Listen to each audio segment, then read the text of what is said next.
Voilà les titres de ce journal. Nous commencerons par la décision de la commission d'instruction de la Haute Cour de justice qui s'est réunie à Versailles aujourd'hui et qui est formelle. Les faits reprochés aux 3 anciens ministres dans l'affaire du sang contaminé, dit-elle, sont prescrits. Reportage de Dominique Verdeillan et Jean Cornu.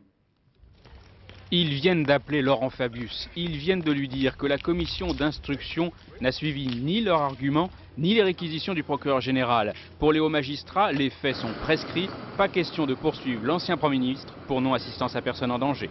Ça ne lui a pas fait plaisir, voilà tout. Il s'y attendait. C'était une éventualité qu'on ne pouvait pas exclure, parce que si la commission d'instruction nous avait posé la question, c'est bien parce qu'elle se la posait. Manifestement, si on dit que pour les ministres c'est prescrit, il y a une inégalité devant la loi qui ne nous semble pas prendre sa source dans des textes qui s'imposent à nous. Une prescription conséquence directe du particularisme de la Haute Cour. Pas de pont juridique entre l'affaire Garetta et la juridiction d'exception.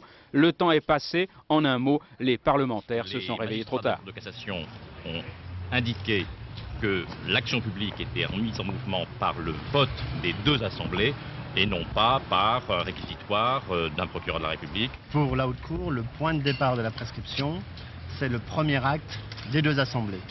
Parce que seules les 2 assemblées ont pouvoir, selon la Haute Cour, d'inculper et de poursuivre.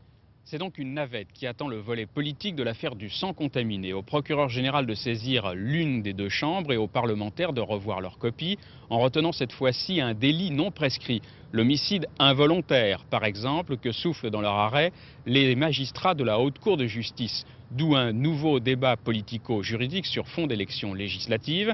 Et pour les hémophiles contaminés, une seule certitude, il y aura bien un procès en mai prochain, mais on y rejugera les 4 médecins.